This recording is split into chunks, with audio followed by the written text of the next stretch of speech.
bingi bye tulina okulaba nti biterezebwa era nga ebimu bigenda tuteusa awazibu naye twewaayo ku lwekyo olw'ensonga ebimu bye twogerako mulimu ababiryamu oluusi nga nabaffe beeyita baffe abalala nga bali munda nnyo balowooza nti mu kutulugunya n'okulyamu bantu abo mwe bajja okutulugunyiza abalala naye ffe abamu twewaayo Allah yamanyi bw'atukuuma era tumwebaza olw'ekyo. Njagala okusaba ow'ekitiibwa Minisita omubeezi ow'ebyenjigiriza Jesse Muyingo, omwana w'abandi yafiira ku ssomero lyo naye ebibuuzo bingi ansa ntono okuva eri mmwe abaakwasibwa omwana oyo okumukuuma kuba abazadde bwe baleeta abaana ku masomero baba bakwasizza abasomesa management yonna ey'essomero obuvunaanyizibwa obukuuma omwana waabwe.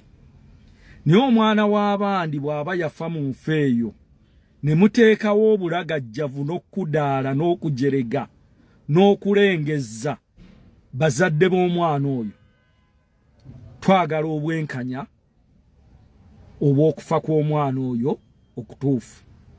Okusinziira ku byenkuŋŋaanyizza ne bye ŋŋenda okuŋŋaanya ebisembayo era ŋŋenda kuvaayo n'akatambi ak'enjawulo wano ku mukutu gwange ogwa akawunti eno. Bazadde bannange simanyi bwe tugenda kukola masomero byerimu ku institutions ng'endala zonna bwe zaafa. Bannannyini masomero bali mu ggulu, ffe ababawa abaana tuli wansi. Era mu koodi yako nja kwogera ku bintu bingi kambiyiseewo ebimu mu kano. Mwe mulina amasomero agaffe ag'obusiraamu nammwe nzija. Tuli mu kiseera eky'ekisiibo. Musaba abazadde b'abaana ssente empitirivu nti z'abaana kusiibulukuka. Ne musigala nga mubawa akawunga n'ebijanjaalo bye twasasulira nga tubaleeta bye baaliridde nga tebasiiba ate ne musasuza abazadde. Ekyo nakyo nzija. Obwenkanya situjja bulwanirira mu bintu birala byonna nga tulina bye tugamba nti bino byaffe katubikkirire. Amasomero g'obusiraamu mwolese obwenkanya mutye Allah wammwe. Omwana toyinza kujja ku muzadde wa mwana mitwalo 10, mitwalo 8, 15. Omwana n'omugamba ekiro nti ngenda kuwaka n'omuwa akatoosi k'akawunga bwe kati n'ebijanjaalo ebitali bisiike embu bijja kugaga bwe tubisiika ku ddaaku. Kati ate nga yasasudde kati mwatusasuliza ki? Era tekiba kuba kisiibo abaana abo tebaaliridde abali ku masomero ago ag'obusiraamu. Eddala nina lye nafunyeeko abaana babawa emmere essaawa 11 mbu bagende okugenda mu kilaasi z'olweggulo nga bafunye emmere eno bakomewo basiibuluke nga bagifunye. Emmere neewolongoka neefuuka obunnyogovu tebabawaddeeko kyakunywa. Bannange bazadde bannange ekiseera kituuse bw'eba gavumenti egaanye okuleeta obwenkanya ffe bannannyini baana tuveeyo twogere ku bikolobero ebikolwa ku baana baffe mu masomero. Omwana ono eyafudde esseeka haayi teyeefiiridde okusinziira ku byenkyakuŋŋaanya. Ow'ekitiibwa Jesse Muyingo sikuyinaako nkuubirwa oli muweereza mulungi ow'Obwakabaka si bya bufuzi si ki naye there is a question to answer about the death of this young student.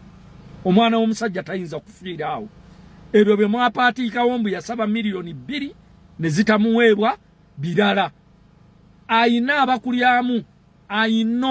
abakulyamu bangi bagenda kuncriticinga naye I will stand on my feet okulemera ku mazima. Omwana w'omusajja teyeefiira. Poliisi y'emukono eyajja nejjawo omulambo. Please. Postmortem eyasooka. Bw'owuliriza sitole y'omwana ono okuva mu bazadde be n'abantu ab'enjawulo abeetoolodde ekitundu.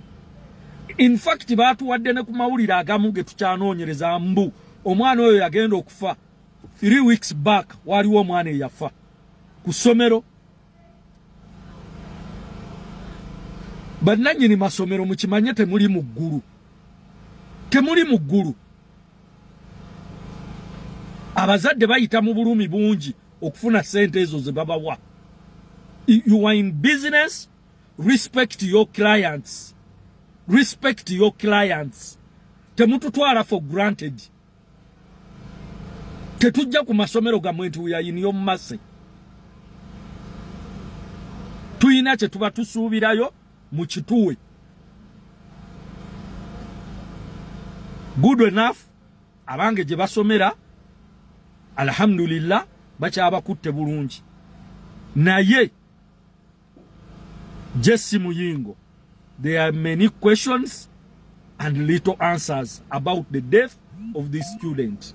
I'm coming. Ngenda kakola kamaro kateekateeka obulungi.